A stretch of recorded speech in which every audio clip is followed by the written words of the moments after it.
Hello, कैसे हैं आप लोग? स्वागत है आपका मेरे इस यूट्यूब चैनल कृष्णा क्लासेस पर। 30 डे चैलेंज में लर्न इंग्लिश इन 30 डेज़ में।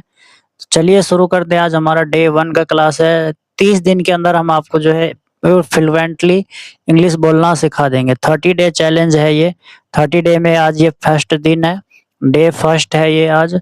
आज के इस डे फर्स्ट में हम लोग चर्चा करेंगे वर्णमाला, बेसिक चीज़ें शुरू से लेकर के अंत तक, ज़ीरो से लेकर के हीरो बनाने का प्रयास आपको हमेशा के लिए रहेगा। इस 30 दिन के कोर्स में आपको ये अनुभव हो जाएगा कि मैं सही में इंग्लिश बोल सकता हूँ। अगर आपको भी लगता है अंग्रेजी से डर, तो ये वीडियो आपके लिए है। ये जो नया प्रोग्राम मैंने लाया है, ये आपके लिए है।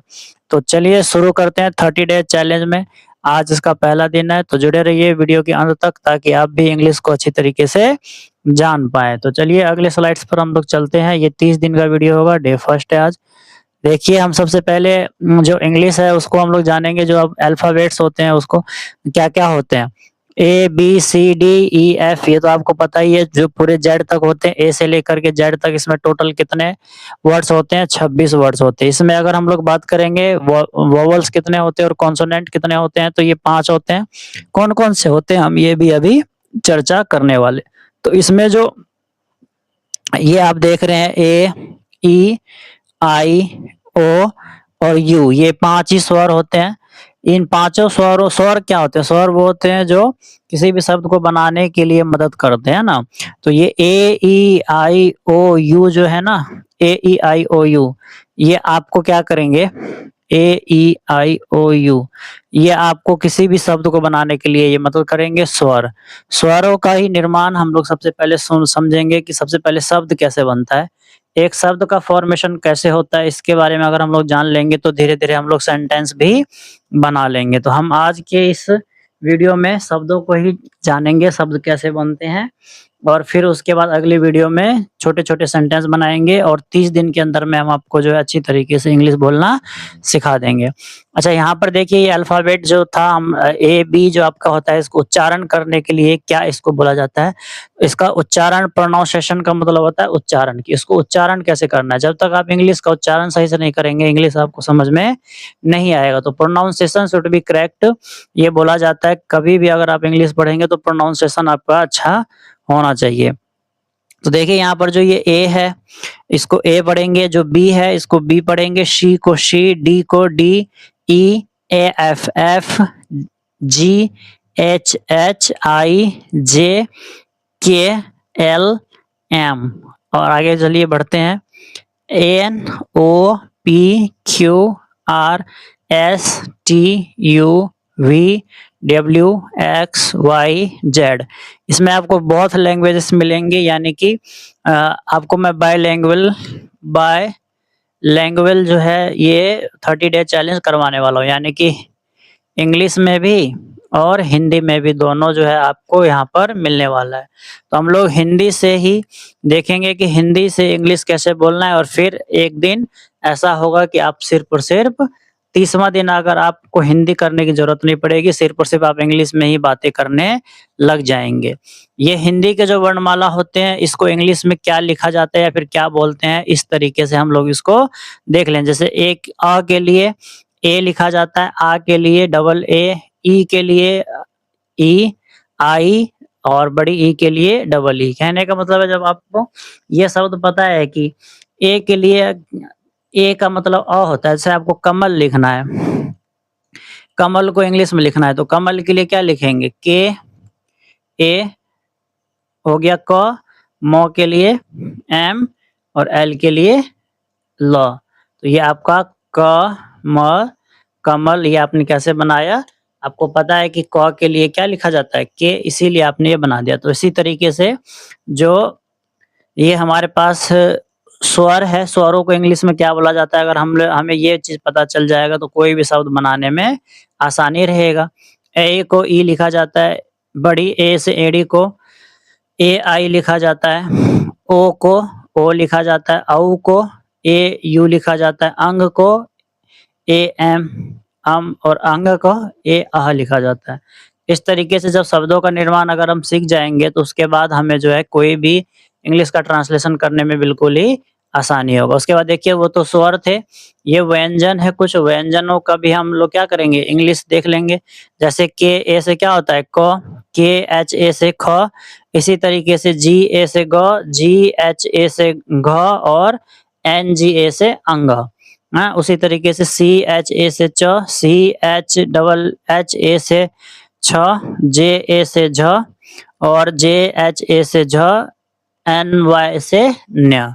इसी तरीके से टी ए से ट, टी एच ए से ठ, उसके बाद टी एच टी एच से तो ठ हो गया, डी ए से ढ, डी एच ए से ढ और एन से नौ, डी एच ए से ढ से ढक्कन और यह ड से डमरू। इस तरीके से अगर हम लोग इन सभी चीज़ों को देख लेंगे तो इंग्लिश पढ़ने में हमें क्या हो जाएगा, आसानी हो जाएगा। टी ए से त, टी एच ए से थ, डी से ड, डी एच से ढ, है ना, डी एच ए से ढ, एन एन से नौ, पी से प, पी एच से फ, बी से ब, बी एच से भ, है ना, एम से म, वाई से य, आर से र, एल से ल, भी से व, तालम श के लिए एस एच ए, मूर्धन श के लिए भी एस एच ए और तालम श के लिए तंत श के लिए ऐसे, ह के लिए अक्षर तरह ज्ञा। इन सभी का हमने जो है इंग्लिश टू हिंदी देख लिया, अ से लेकर के ज्ञा तक, है ना। तो इसको अगर आप अच्छी से याद कर लेंगे तो इंग्लिश पढ़ने में आपको क्या हो जाएगा, बिल्कुल ही आसानी हो जाएगा। उसके बाद देखिए अगला हमारे पास है क की 12 खड़ी। क की 12 खड़ी अगर आपको पता है तो इंग्लिश पढ़ने में और भी आसानी हो जाएगा। ये सभी इजी स्टेप है। आज के वीडियो में हम लोग सभी इजी स्टेप्स लेकर के चलेंगे। छोटे-मोटे शब्दों का निर्माण कैसे होता है उसके लिए बेसिक चीजें आज के इस चैप्टर में देखेंगे। उसके बाद अगला डे 2 जो आएगा उसमें हम लोग सेंटेंस इजी सेंटेंस मेकिंग हम लोग उसमें सीखेंगे। सेंटेंस मेकिंग कैसे करते हैं, सेंटेंसेस मेकिंग, उसे भी हम लोग वहाँ पर समझ जाएँगे। 1-2 वीडियो से मैं आपको सेंटेंस बनाने का प्रयास करता रहूँगा। जैसे हेलो, है ना? Hello, how are you? ये सब छोटे-छोटे सेंटेंसेस है। ये बोलने से आपको क्या हो जाएँगे, हाउ आर यू? ये सब बोलने से धीरे-धीरे आपको भी इंग्लिश इस फ्लुएंटली आने लगेगा, ठीक है? पहले हम लोग ये देखेंगे शब्दों का निर्माण कैसे होता है, उसके बाद ही हम किसी भी चीज़ को पढ़ या लिख सकते हैं। तो जैसे क की 12 खड़ी हम लोग लिखते हैं, क के लिए के और के और डबल ए लगा हुआ है, इसका मतलब क्या हो गया, का, है ना? के ए से क, के ए से के डबल ए से का, के आई से की, के डबल ई से दीर्घी, है ना? जो ये दीर्घ ई होती है ऐसे वाली, या फिर हम लोग ये कह सकते हैं, इसके लिए हम लोग क्या लिखते हैं, डबल ई लिखेंगे। अगर आई लिखा हुआ हो तो इसका मतलब क्या हो गया, ये हर्षई हो गया, सिर्फ ये वाला, यानी कि इसकी मात्रा ऐसे होगी, ठीक है? तो इसी चीज़ को ध्यान देना है हमें कि कब क्या चीज़ लिखा हुआ है और उसका मात्रा कैसे होगा 12 खड़ी। इसीलिए हमें दिया जाता है कि हम क्या करें, स्वरों की मात्राओं को समझ लें। तो इसी तरीके से जैसे के यू है तो यू मतलब क्या हो गया, छोटा ऊ, और इसकी मात्रा क्या होती है, इसकी मात्रा ऐसे होती है। उसी तरीके से देखो के डबल ओ यहाँ पर जो कु है इसका मतलब है कि इसमें कौन सी मात्रा है, बड़ी ऊ की मात्रा है, ऐसे वाली बड़ी ऊ की मात्रा है, ठीक है? इसी तरीके से ये क्री है, मतलब री की मात्रा जो री ऋषि होती है ना, इसकी मात्रा के लिए हम लोग इसका इस्तेमाल करते हैं और इसको इंग्लिश में लिखते हैं आर आई, री इसको लिखते हैं, ठीक है? उसके बाद देखिए ये कै है, कै का मतलब कै है, यानी कि ए की मात्रा है और ए को हम लोग कैसे लिखते हैं, ई से लिखते हैं, है ना? ऊपर मैंने आपको दिखाया था अभी व्यंजन में। उसके बाद के आई है, यानी कि डबल ए की मात्रा है, इसको इसके लिए हम लोग क्या लिखते हैं, के ए आई। अगर के ए आई कहीं लिखा हुआ हो ना, इसका मतलब है कि वो कै की बात कर रहा है, यानी कि अ वाले ए से एड़ी और इसकी मात्रा होती है अ का, तो इसकी बात वो कर रहा है। उसके बाद देखिए के ओ को का मतलब क्या हो गया, ये औ की मात्रा, औ की मात्रा कैसे होती है, ऐसे, और इसके लिए हम लोग क्या लिखते हैं, ओ लिखते हैं। उसके बाद देखिए के औ का मतलब कौन सा औ का, औरत वाला औ का, इसके लिए हम लोग किसका इस्तेमाल करते हैं, ए और यू का, औ का इस्तेमाल करते हैं। उसके तरह से कंग और फिर यहाँ पर कह, कंग मतलब के ए एन, कंग, और कह मतलब विसर्ग, जो क में विसर्ग लगा हुआ है, ए और एच, उसी को हम लोग कह कहते हैं। चलिए आगे देखते हैं। अगला ये ख की 12 खड़ी है, सेम इसी तरीके से होगा। अगर ख है तो इसके लिए के एच, है ना? खा है तो इसमें क्या हो जाएगा, के एच डबल ए। खी है तो खी का मतलब क्या हो गया, खी हर्षई वाला है तो हर्षई वाले के लिए मात्रा होगी के एच से तो ख होगा, और आई से हो जाएगा हर्षई की मात्रा। फिर दीर्घी की मात्रा देने के लिए हम क्या करेंगे, के एच तो वहीं रहेगा, दीर्घी की मात्रा डबल ई से होती है। उसी तरीके से खी के बाद क्या हो जाएगा, खू, हर्ष ऊ वाला इसके लिए यू की मात्रा, दीर्घ वाला डबल ओ की मात्रा। उसी तरीके से री, री के लिए हम लोग क्या करेंगे, आर आई, और ख तो रहेगा ही, इसके साथ ख, के एच ख रहेगा ही, के एच ख रहेगा ही, के एच ख रहेगा ही। तो ये क्या हो जाएगा, खू, खऊ, खरी, यानी कि खरी र की मात्रा।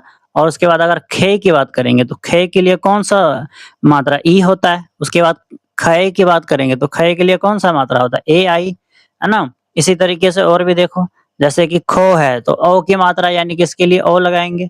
ओ की मात्रा डबल ओ की मात्रा है तो इसके लिए क्या लगाएंगे, ए और आई लगाएंगे। ठीक है, ए और यू लगाएंगे, ए और आई नहीं, ए और यू लगाएंगे। तो कहने का मतलब है इसी तरीके का मात्रा सभी पर क्या हो जाएगा, सेम ही चलता रहेगा। हैं, खो हो जाएगा, खम हो जाएगा।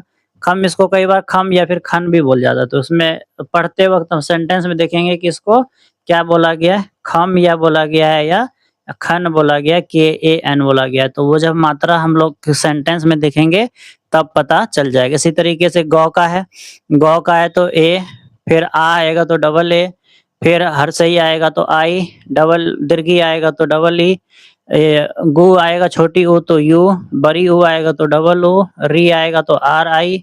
इसी तरीके से कोई भी शब्द हो उसमें हमें इस चीज को क्या करना है, बस ऐड करते जाना है, वो सब के सब सेम ही रहेगा। ओ के लिए ओ, औ के लिए ए औ, है ना।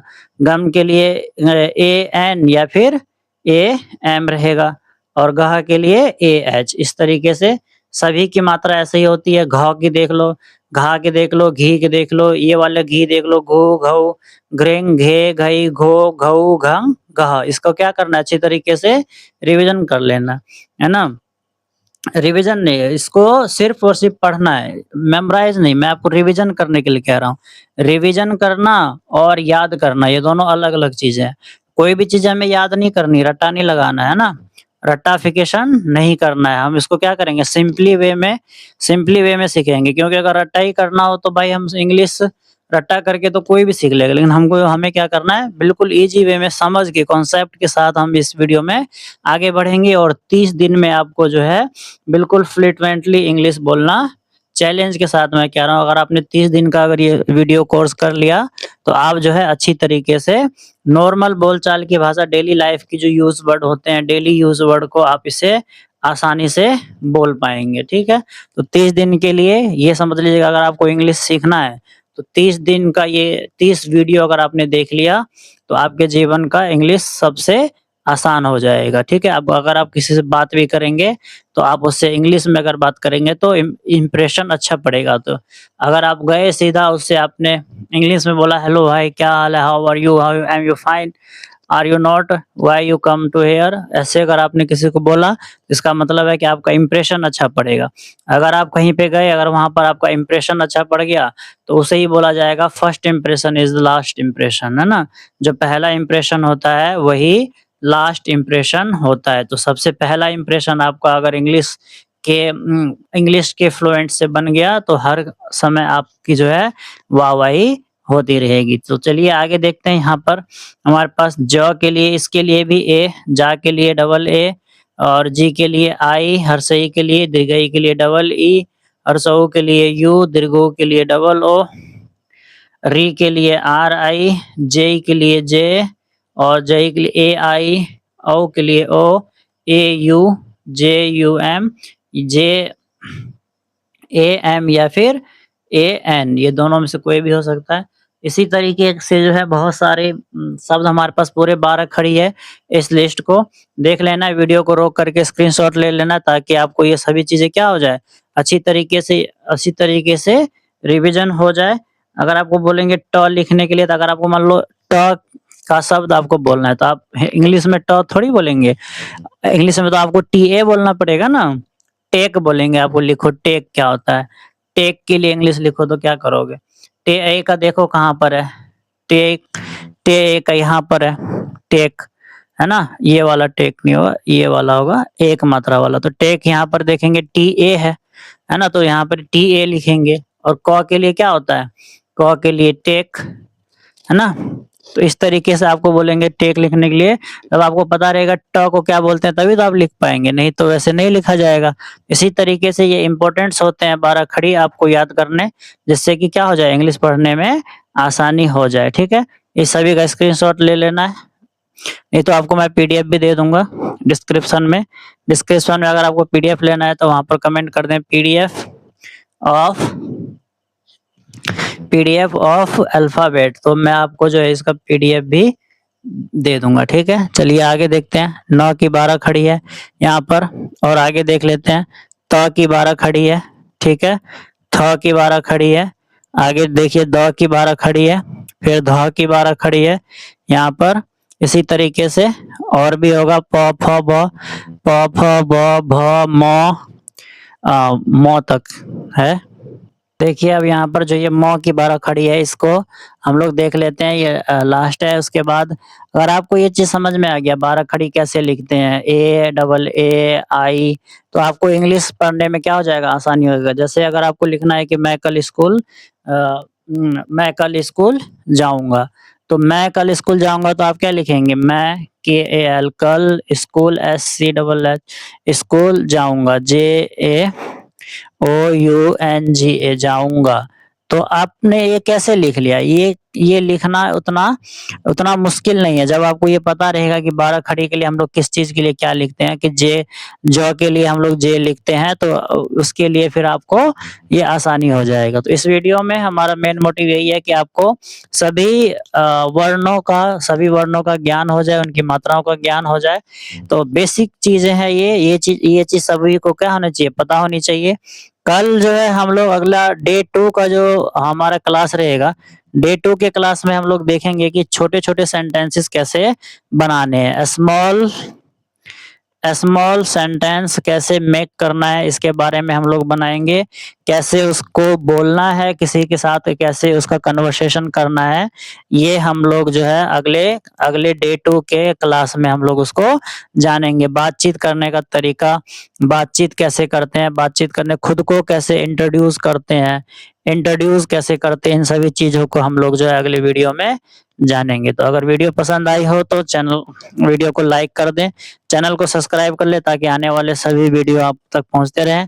और ये learn English in 30 day program को ज़रूर जॉइन कर लें, ज़रूर इसको ध्यान में रखें ताकि 30 दिनों के अंदर आप जो है अच्छी इंग्लिश बोल पाएँ। तो मिलते हैं नेक्स्ट वीडियो में, तब तक के लिए जय हिंद।